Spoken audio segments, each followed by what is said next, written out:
Next topic है pregnancy diagnosis method in case of cattle and buffalo. मतलब कि एक गाय और एक भैंस के अंदर हम कैसे प्रेगनेंसी डायग्नोसिस कर सकते हैं, क्या क्या डिफरेंट तरीके हैं जिनसे हम प्रेगनेंसी का पता लगा सकते हैं कि वो जो एनिमल है वो प्रेग्नेंट है या नहीं। फर्स्ट है by rectal examination. Rectal examination जैसे मैंने आपको पिछली क्लास में भी बताया था, रेक्टल एग्जामिनेशन का क्या मतलब है। रेक्टल एग्जामिनेशन में हम क्या करते हैं, जैसे कोई एनिमल है उसको ट्रेविस में बांध लिया, उसके बाद क्या करेंगे, ग्लव्स पहनेंगे। ग्लव्स पहन के अपना जो हैंड है उसको कोन शेप में रेक्टम पे रखेंगे, फिर धीरे धीरे अपना जो हैंड है उसको इंसर्ट करेंगे। इंसर्ट करने के बाद सर्विक्स को पाल्पेट करेंगे। सर्विक्स को पाल्पेट करने के बाद सर्विक्स को एज ए लैंडमार्क लेके और फिर हम सर्विक्स से होते हुए हॉर्न ऑफ द यूट्रस को पाल्पेट करके ये देखेंगे कि जो दोनों हॉर्न हैं उनके साइज़ सेम है या डिफरेंट है।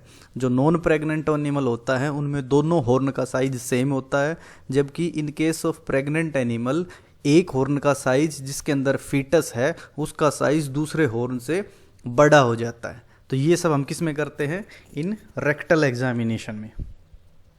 दूसरा कौन सा मेथड है, दूसरा मेथड है कि भाई 21 दिन के अंदर जो एनिमल है वो हीट में नहीं आया, इसका मतलब एनिमल में बी प्रेग्नेंट कि 21 दिन, क्योंकि जो एक एनिमल की ईस्ट्रस साइकिल है वो 21 दिन की है, लगभग 17 से 21 दिन। तो अगर वो 21 दिन के अंदर अंदर वो हीट में नहीं आ रहा है तो हम क्या मान सकते हैं कि एनिमल जो है वो प्रेग्नेंट है। या फिर परसिस्टेंट सीएल। परसिस्टेंट सीएल का क्या मतलब हुआ कि अगर सीएल परसिस्टेंट कब होता है, क्योंकि सीएल का मेन काम क्या है, सीएल का मेन काम होता है प्रोजेस्टेरोन को कंटिन्यूसली रिलीज करना, और प्रेगनेंसी को मेंटेन करने के लिए हमें प्रोजेस्टेरोन हार्मोन की ज़रूरत होती है। तो और वो काम कौन करता है, सीएल। तो अगर परसिस्टेंट सीएल है तो उससे भी हम ये अंदाज़ा लगा सकते हैं कि एनिमल प्रेग्नेंट है। अगर सीएल जनरली जो 21 दिन के बाद डिस्ट्रॉय हो जाता है, जैसे ही सीएल डिस्ट्रॉय होता है जो प्रोजेस्टेरोन का कंसंट्रेशन है वो डिक्रीज कर जाता है और ईस्ट्रोजन की कंसंट्रेशन इंक्रीज कर जाती है। जैसे ही ईस्ट्रोजन की कंसंट्रेशन इंक्रीज होती है एनिमल हीट शाइन शो करता है। तो यहाँ से भी एक अंदाज़ा लगाया जा सकता है कि एनिमल प्रेग्नेंट है या नहीं।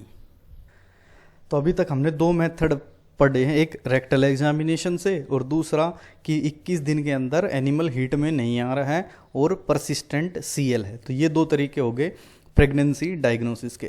थर्ड है प्रोजेस्टेरोन की कंसंट्रेशन।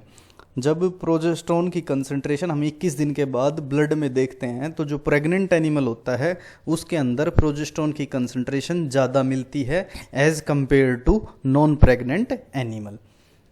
दूसरा जो प्रोजेस्टेरोन होता है वो मिल्क सोल्यूबल होता है। मिल्क सोल्यूबल होता है तो नियर अबाउट आफ्टर 24 डेज, मतलब कि 24 दिन के बाद, 24 दिन के बाद जब हम मिल्क लेकर और उसको इवेलुएट करते हैं तो जो प्रेग्नेंट एनिमल होता है उसके अंदर उसके मिल्क के अंदर प्रोजेस्टेरोन की कंसंट्रेशन ज़्यादा होती है as compare to non pregnant animal. तो तीन मेथड कौन कौन से हो गए, rectal examination, failure of oestrus मतलब कि 21 दिन के बाद वो ईस्ट्रस में नहीं आ रहा, या फिर परसिस्टेंट सीएल, और थर्ड हो गया प्रोजेस्टेरोन की concentration in plasma as well as in milk. अब ये जो हमें टेस्ट करना है इसके लिए हम कैसे करते हैं, इसमें हम 20 ml आफ्टरनून मिल्क या फिर इवनिंग मिल्क लेकर उसके अंदर मर्क्यूरिक क्लोराइड या फिर पोटेशियम डाइक्रोमेट की टैबलेट डाल देते हैं। वो इसलिए डाली जाती है ताकि उस दूध को लेबोरेटरी तक जब हम ले जा रहे हैं तो उसके अंदर कोई दिक्कत ना आए, उसको प्रिजर्व रखने के लिए। ऐसे ही उसको एक तो ये टैबलेट डाल दी और उसको हाई टेम्परेचर से भी बचा के रखना पड़ता है। तो ये सब चीज़ें हमें ध्यान रखनी। नेक्स्ट मेथड है एमनियोटिक सैक को। मैंने आपको क्लास में एक डायग्राम दिखाया था जिसके अंदर एक फीटस था और उसके बाहर एक स्ट्रक्चर था जिसको मैंने बताया था कि ये एमनियोटिक सैक है। उसको फिंगर से या थंब से पाल्पेट करके भी हम ये पता लगाते हैं कि एनिमल प्रेग्नेंट है या नहीं। जर्नली जो फील्ड में अगर आप देखोगे तो फील्ड में सिर्फ और सिर्फ ये जो रेक्टल एग्जामिनेशन वाला है ना, यही बेस्ट मेथड माना जाता है। तो जर्नली जो प्रीफर किया जाता है वो भी ये रेक्टल एग्जामिनेशन मेथड ही प्रीफर किया जाता है। एमनियोटिक सैक वाला जो डायग्राम है मैं अभी फिर फॉरवर्ड कर दूंगा, आप उसमें देख लेना कि कैसे एमनियोटिक सैक को पाल्पेट करके, ये होता कब है, नियर अबाउट 1 मंथ, 1 मंथ के बाद उसको पाल्पेट करके एक हार्ड ऑब्जेक्ट टाइप का, राउंड हार्ड ऑब्जेक्ट, जिससे ये हम पता लगा सकते हैं कि एनिमल जो है प्रेग्नेंट है या नहीं। तो अभी तक हमने 4 मेथड पढ़े, एक रेक्टल एग्जामिनेशन, एक वो सीएल वाला परसिस्टेंट सीएल या failure to return in oestrus, उसके बाद प्रोजेस्टेरोन की कंसंट्रेशन, फिर यू एमनियोटिक सैक को पाल्पेट करके। अगला आता है नेक्स्ट मेथड है डिसिमिलरिटी इन हॉर्न, मतलब कि जो यूट्राइन हॉर्न है उनके अंदर डिसिमिलरिटी, ये हम कंपेयर कर सकते हैं रेक्टल एग्जामिनेशन में भी।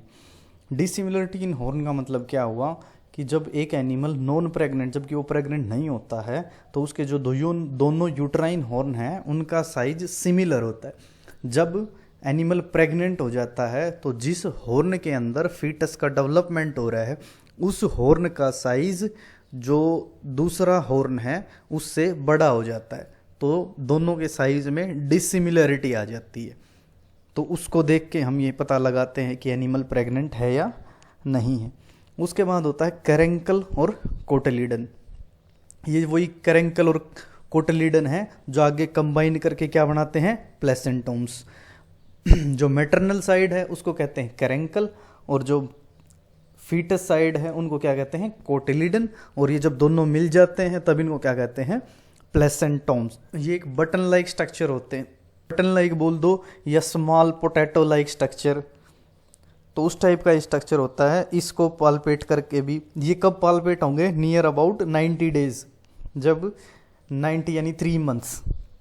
उसके बाद 3 मंथ पे ही एक और स्ट्रक्चर जिसको कहते हैं फ्रीमीटस, तो फ्रीमीटस को पाल्पेट, फ्रीमीटस को जब हम पाल्पेट करते हैं तो उसके अंदर से जैसे ही उसको प्रेस करेंगे एक विरिंग साउंड आती है, जैसे कुछ उसके अंदर से पास हो रहा हो, जैसे ब्लड का फ्लो होता है ऐसे ही कुछ पास हो रहा हो। तो उस टाइप के अपन को एक फील आता है कि भाई इसके अंदर से कुछ एक आर्टरी या एक वेसल टाइप की है जिसके अंदर से कुछ एक जगह से दूसरी जगह मूव कर रहा है, उसको कहते हैं फ्रीमीटस। उसको कब पाल्पेट कर सकते हैं, एट 3 मंथ्स ऑफ गेस्टेशन, तो ये याद रखना, फ्रीमीटस एट 3 मंथ्स। उसके बाद है एब्डोमिनल बेलोटमेंट।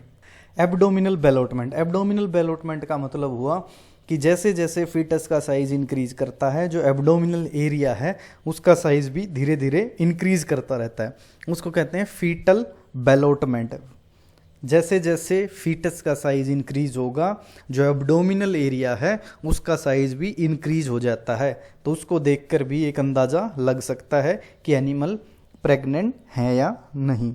नेक्स्ट है, जब एनिमल प्रेग्नेंट होता है तो जैसे जैसे गेस्टेशन पीरियड बढ़ता है तो वैसे वैसे उसका अड्डर का डेवलपमेंट स्टार्ट, मतलब कि उसकी हिंदी में कहते हैं ओंडी का डेवलपमेंट स्टार्ट हो जाता है, टीथ का डेवलपमेंट अच्छे से होने लगता है। तो उस अड्डर को देख के भी हम ये अंदाज़ा लगा सकते हैं कि एनिमल प्रेग्नेंट है या नहीं है। नेक्स्ट मेथड है सर्विक्स को पाल्पेट करके। जब एनिमल प्रेग्नेंट नहीं होता तो उसका जो सर्विक्स होता है उसके अंदर कोई टेंशन, वो फ्रीली मूवेबल होता है। लेकिन जब एनिमल प्रेग्नेंट हो जाता है तो उधर से यूट्रस के अंदर फीटस का डेवलपमेंट शुरू हो जाता है, तो उसके कारण सर्विक्स के अंदर एक टेंशन आ जाती है। टेंशन मतलब खिंचाव, तो उसके जब हम उस प्रेग्नेंट एनिमल के सर्विक्स का मूवमेंट करवा के देखेंगे तो वो ईजिली मूवेबल नहीं होगा, तो उससे भी एक अंदाज़ा लग जाता है कि एनिमल प्रेग्नेंट है या नहीं है। उसके बाद हम एक्सरे करवा सकते हैं, एक्सरे से हमें फीटस स्केलेटन दिख जाएगा, तो वहाँ से भी एक अंदाज़ा लग जाता है कि भाई एनिमल प्रेग्नेंट है या नहीं है।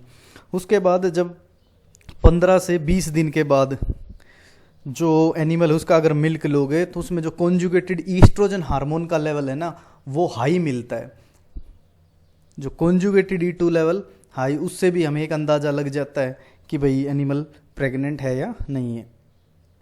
नेक्स्ट मेथड है एलेंटोकोरियन। ये कब होता है, 5 वीक्स पे, जब हम एनलार्ज हॉर्न को होल्ड करके और स्क्यूज मतलब दबाते हैं तो वहाँ से हमें एलेंटोइस की फील आ जाती है। वहीं पे हमें, यहाँ से मैंने आपको एक क्वेश्चन पूछा भी था कि what is double sleeping, double sleeping का क्या मतलब है, तो ये आप एक बार रेफ़र करना। फिर से मैं बोल रहा हूँ कि what is double sleeping. Double sleeping समझ में आते ही ये आपको तुरंत समझ में आ जाएगा कि इसका क्या मतलब है। तो अभी हमने कितने मेथड पढ़े? तो अभी जो हमने प्रेगनेंसी डायग्नोसिस के मेथड पढ़े वो थे रेक्टल एग्जामिनेशन, मतलब कि हमें हाथ अंदर डाल के ये पता लगाना कि एनिमल प्रेग्नेंट है या नहीं। उसके बाद वो एनिमल 21 दिन में हीट में नहीं आ रहा, वहाँ से एक अंदाज़ा लगाना, या फिर परसिस्टेंट सीएल परसिस्ट हो गया उससे एक अंदाज़ा लगाना। फिर था एक प्रोजेस्टेरोन की कंसंट्रेशन को देख के मिल्क के अंदर और प्लाज्मा के अंदर, फिर एमनियोटिक सैक को देख के, फिर हॉर्न के अंदर डिसिमिलरिटी आ गई थी उसको देख के, फिर कैरेंकल और कोटिलिडन को देखकर, फिर फ्रीमिटस को पाल्पेट करके, एब्डोमिनल बेलेटमेंट, मेमरी ग्लैंड को देख के, सर्विक्स के अंदर जो टेंशन आ गई उस सर्विक्स की टेंशन को देख के, फिर एक्सरे को देख के, E2 कॉन्जुगेटेड E2 लेवल को देखकर, और उसके बाद एलेंटोकोरियन को। तो ये सब मेथड हैं प्रेगनेंसी डायग्नोसिस के in case of cattle and buffalo. अब क्वेश्चन पेपर में कई बार इस प्रेगनेंसी डायग्नोसिस और डिफरेंशियल डायग्नोसिस ऑफ प्रेगनेंसी इसमें कंफ्यूज करता है, तो आप देख लेना कि एग्जामिनर ने आपसे प्रेगनेंसी डायग्नोसिस के मेथड पूछे हैं या फिर उसने डिफरेंशियल डायग्नोसिस ऑफ प्रेगनेंसी का डिफरेंशियल डायग्नोसिस पूछा है। नेक्स्ट है डिफरेंशियल डायग्नोसिस ऑफ प्रेगनेंसी का डिफरेंशियल डायग्नोसिस ऑफ प्रेगनेंसी, इसका मतलब है वो सारी कंडीशन जिनके अंदर एनिमल नॉन प्रेग्नेंट होते हुए भी ऐसा लगे कि एनिमल प्रेग्नेंट है। जब उसके अंदर हम यूट्राइन हॉर्न पाल्पेट करें तो उसमें एक का साइज बड़ा दिखे और दूसरे का साइज जो नॉर्मल था वैसा, मतलब एक का साइज दूसरे के साइज से थोड़ा सा बड़ा दिखे, जिससे हमें ये लगे कि एनिमल में बी प्रेग्नेंट, लेकिन उस कंडीशन में वो एनिमल प्रेग्नेंट होता नहीं है। उसके अंदर और जो पॉजिटिव साइंस होते हैं प्रेगनेंसी के वो हमें कोई देखने को नहीं मिलता। जैसे इसके अंदर 4-5 कंडीशन है, जैसे पायोमेट्रा हो गया। पायोमेट्रा में क्या होता है, एक हॉर्न के अंदर पस एक्यूमुलेट हो जाती है। जब पस एक्यूमुलेट हो जाती है तो उसका साइज़ इंक्रीज हो जाएगा। साइज़ इंक्रीज होकर जब हम रेक्टम के थ्रू हैंड पास करेंगे तो हमें क्या फील होगा कि एक हॉर्न का साइज़ बड़ा है जबकि दूसरे हॉर्न का साइज़ छोटा है। तो उससे हमें ये लगेगा कि जो एनिमल है वो प्रेग्नेंट हो सकता है। लेकिन उसमें हम और जो चीज़ें हैं, जैसे प्रेगनेंसी में अंडर डेवलपमेंट है, सर्विक्स की टेंशन है, और कोई भी मेथड हम यूज़ करके देखते हैं या और कोई तरीका, तो उसमें कोई भी पॉजिटिव साइन हमें प्रेगनेंसी के नहीं मिलते।